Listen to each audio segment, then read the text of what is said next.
não parar, não precipitar e não retroceder. Então dizer para esse cara, sabe quando nós vamos parar? Nunca. Nunca na sua porca vida. Né?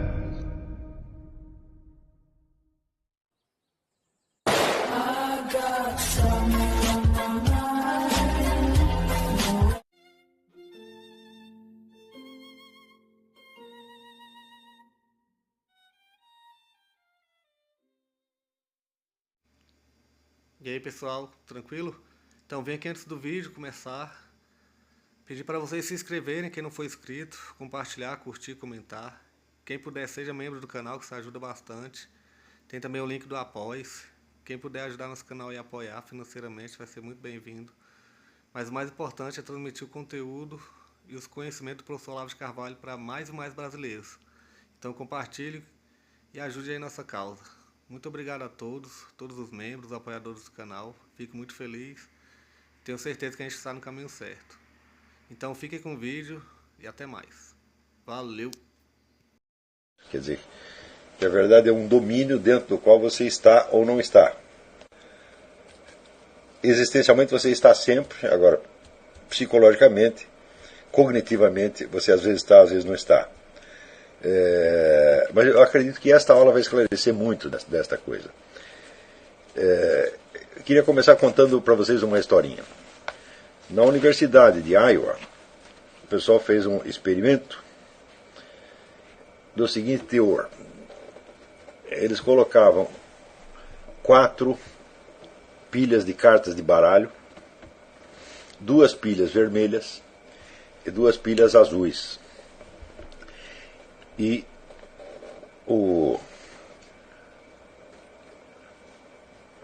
cobaias tinham que escolher uma carta de qualquer das 4 pilhas. Conforme a carta que ele virasse, ele ganhava uma certa quantia em dinheiro ou tinha de pagar uma certa quantia em dinheiro.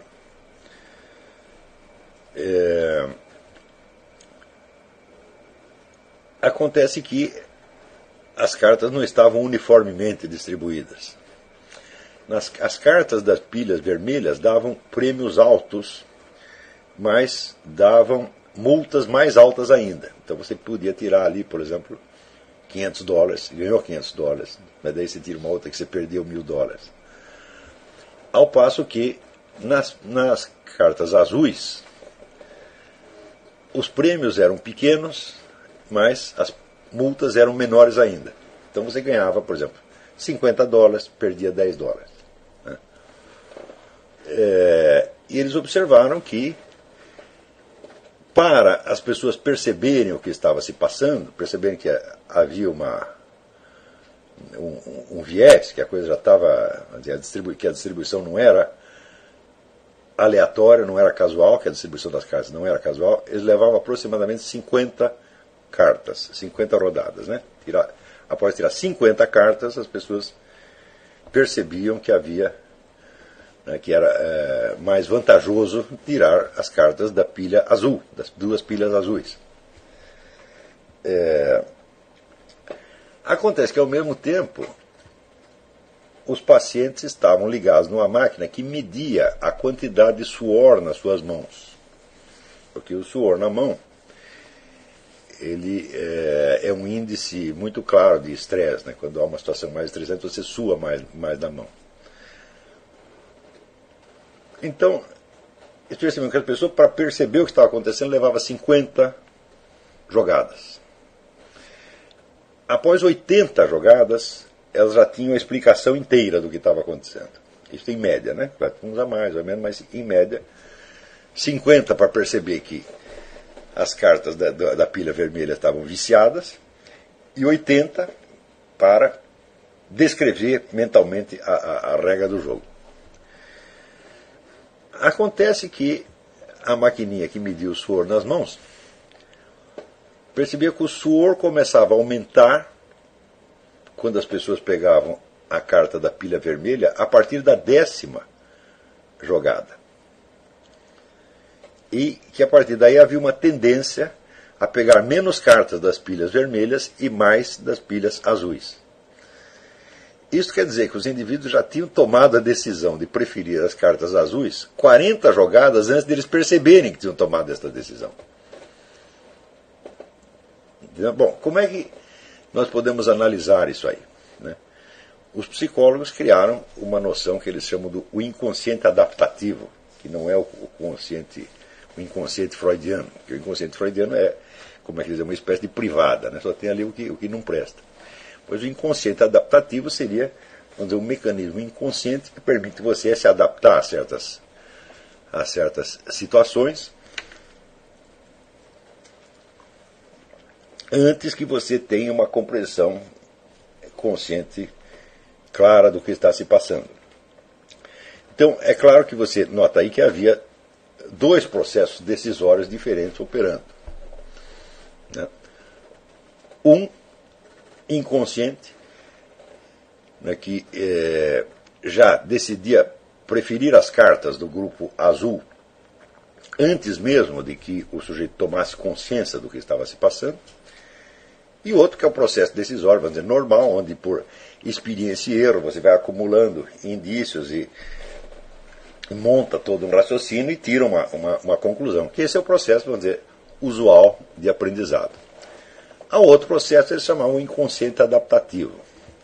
Eu digo, bom, o fenômeno, sem dúvida, é real e o experimento é muito, muito revelador, muito elucidativo. Mas a análise que os psicólogos fazem, ela é falha, ela não chega até, vamos dizer, o fundo do problema. Por quê? Porque justamente por ser um estudo psicológico. A psicologia estuda apenas o que se passa na psique. Ela não há um meio psicológico de você estudar a relação entre o processo cognitivo e o objeto do processo cognitivo. O objeto não faz parte da psicologia. Tá certo? Então eles estudam só a parte subjetiva da história. Então por isso eles não podem chegar até o fundo da análise. Espera aí, um minutinho. Dá para diminuir um pouco a temperatura aí, porque está muito calor.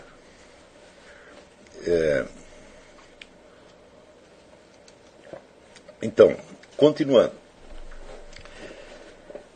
Como eles estavam interessados apenas os psicólogos que fizeram a pesquisa e os outros que escrevem a respeito e que analisam, estão interessados apenas no processo psicológico, eles não podem captar o processo inteiro.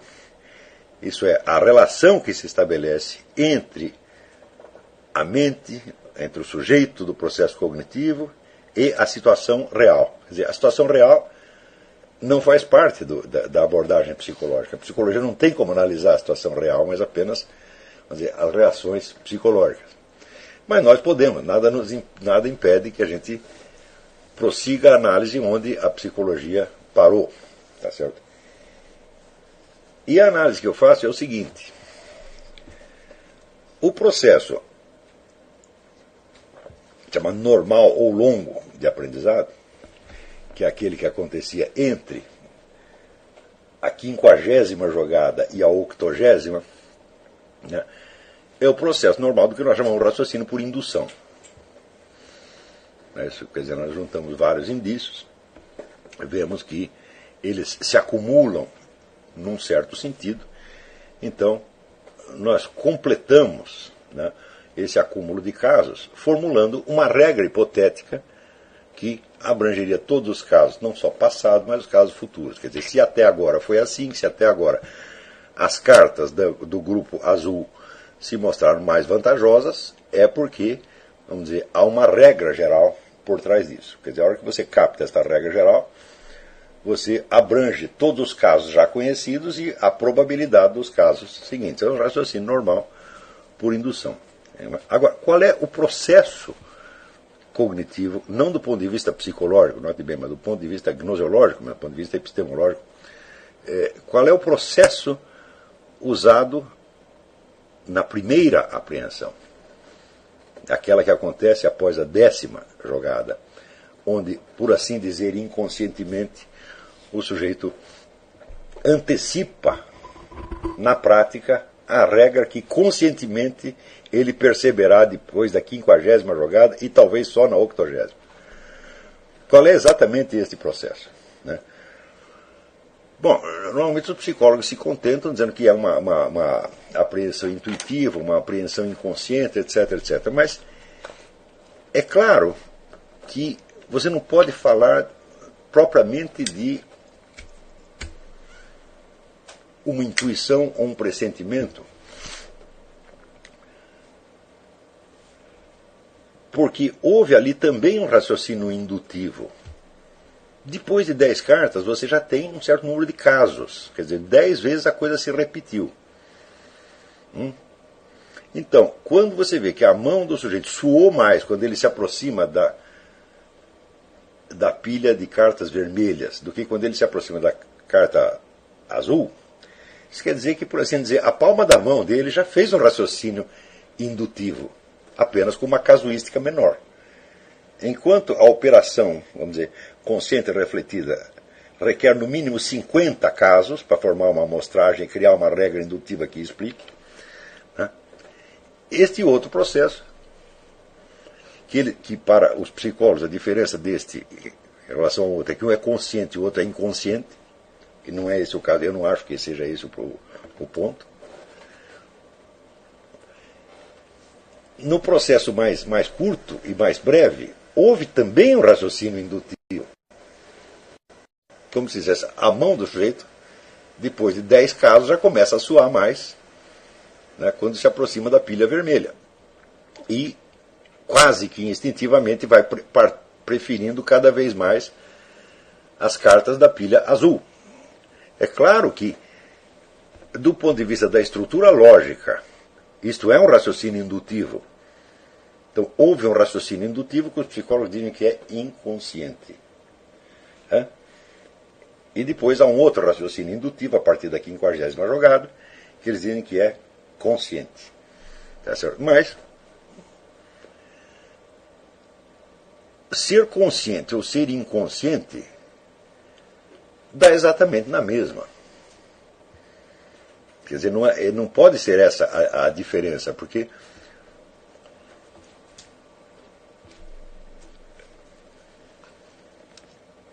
em que sentido você pode dizer que foi inconsciente a primeira decisão ou a primeira percepção? Ele pode ter sido mais consciente em umas pessoas ou menos consciente nas outras, né? Analisando filosoficamente a coisa, a gente vê que a diferença essencial não é de ser consciente ou inconsciente, isso é mero acidente. A diferença essencial é que, no segundo caso, o indivíduo, no segundo caso, quer dizer, da decisão mais longa, mais demorada, do aprendizado, chamado aprendizado normal, o indivíduo raciocina com a recordação que ele tem de tudo o que se passou. Ou seja, ele pega a experiência percorrida, transforma em símbolos na sua memória, ou seja, está lidando já não com a situação que ele está vivendo, mas com a recordação da situação. Ele cria signos para representar a situação e ele articula esses signos na forma de um raciocínio indutivo. Note bem que esses signos já não são as cartas que estão na mesa naquele momento. São as cartas que estão na memória dele. Está entendendo? Ou seja, ele está raciocinando com elementos que a sua própria mente criou para representar uma experiência já transcorrida. Então ele está lidando inteiramente com materiais criados pela sua própria mente. Materiais que naturalmente têm uma referência à experiência real. Está compreendendo? Agora, no primeiro caso, da decisão que é tomada, aspas, inconscientemente após a 10ª jogada, você está fazendo igualzinho o raciocínio indutivo. Só que você não está fazendo esse raciocínio indutivo com signos na sua mente, mas com os próprios objetos com que você está lidando. Está entendendo? Então, existem 2 raciocínios indutivos. Um feito com signo, que reproduzem mentalmente a situação que foi vivida não mentalmente, que foi vivida realmente. E no primeiro caso, você tem um raciocínio indutivo feito não com signos mentais, mas com os próprios objetos que se oferecem à experiência. Entendeu? Ora, suponha que você vê um sujeito, vamos dizer, com uma expressão feroz, avançando para você com uma faca na mão. Você percebe que ele quer te matar. Ou seja, você percebe a intenção dele a partir das ações atuais dele. Tá certo? Então, quer dizer que você concluiu, tirou uma conclusão a respeito do que pode acontecer em seguida, a partir daquilo que está mostrado para você na situação. É claro que você não teve tempo de você transformar aquela figura agressiva num signo mental, numa criação mental, para você depois recordar toda a situação, né? Comparar aquela situação com outras situações de perigo e chegar à conclusão de que o sujeito está querendo te matar. Não houve tempo para você fazer isso. Ou seja, neste caso, você não raciocinou com signos, você raciocinou com o próprio objeto presente. Está compreendendo? Então, é claro que nós estamos nos referindo aqui a duas ordens de conexões lógicas.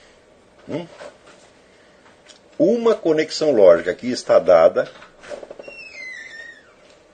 nos próprios objetos e na própria sequência dos fatos. Outra que está dada nos seus pensamentos, com que você reproduz aquilo a posteriori. Entenderam isso?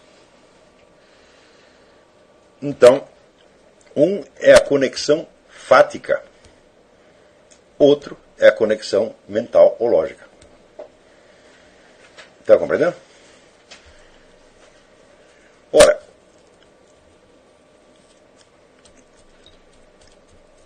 todos nós sabemos que quando nós percebemos imediatamente uma situação desse tipo, nós não temos certeza do que está se passando. E por isso nós dizemos que é um pressentimento ou apenas uma vaga intuição. E no outro caso, nós compomos o raciocínio lógico inteiro, né? O verificamos e dizemos que temos a certeza. Não é isso? Ora, da onde vem a certeza? O primeiro raciocínio não é em si mesmo mais incerto ou falível do que o outro. É um raciocínio indutivo igualzinho. Por que um é acompanhado de certeza, de sentimento de certeza, e o outro não? É simples. Porque o segundo raciocínio foi inteiramente construído por você. Você domina a forma inteira do raciocínio. Ou seja, o domínio que você tem das formas mentais que você mesmo criou para reproduzir a situação, lhe parece ser um domínio cognitivo real sobre a situação de fato, quando não é. Está compreendendo? Na verdade, o primeiro raciocínio é muito mais certo, porque ele não é feito indiretamente através de signos, mas é feito com os dados imediatos da situação.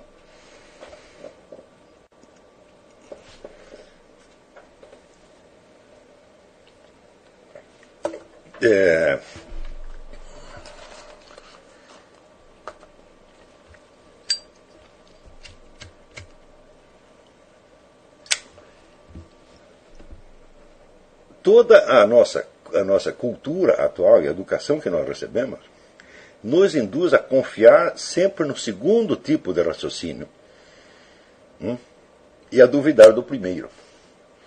Nós dizemos que o primeiro é apenas intuição, impressão, pressentimento.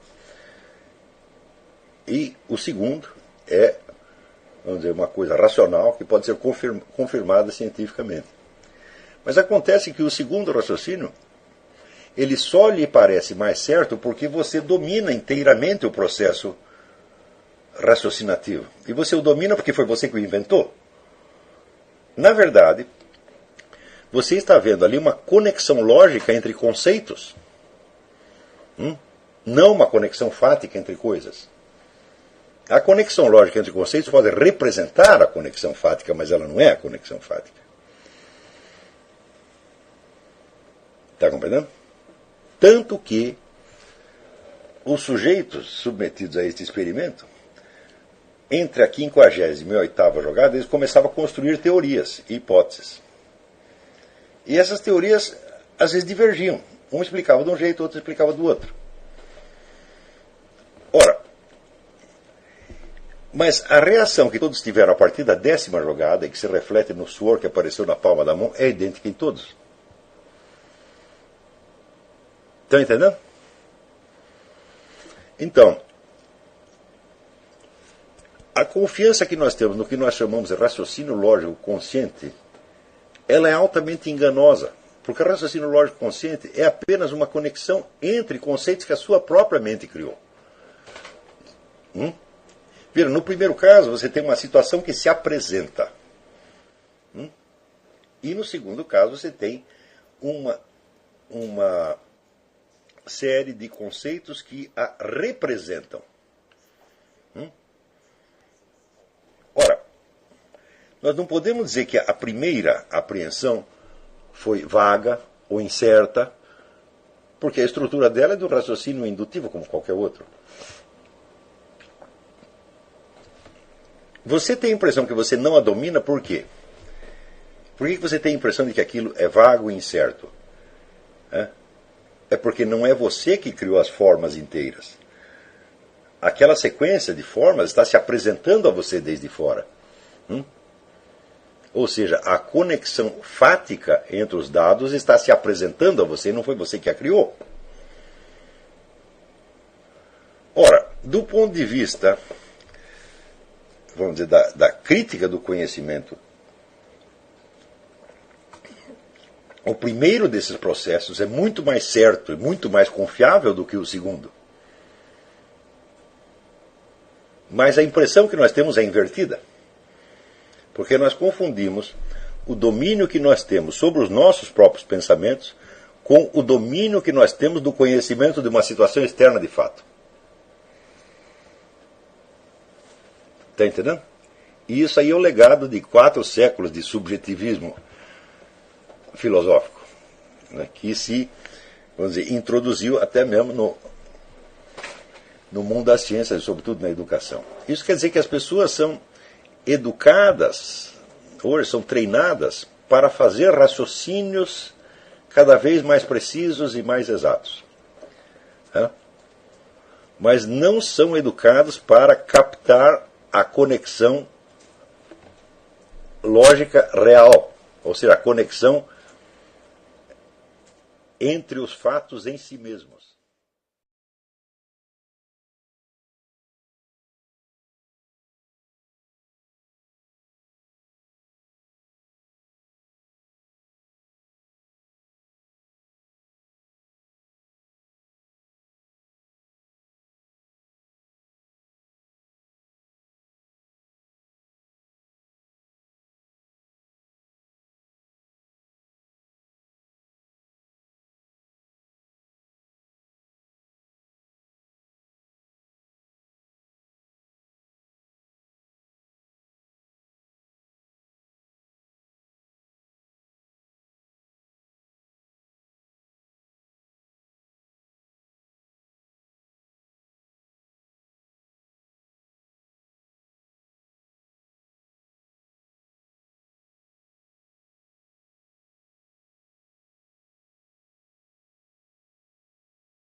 Chegamos a mais um final de uma aula, de um vídeo. Espero que tenham gostado.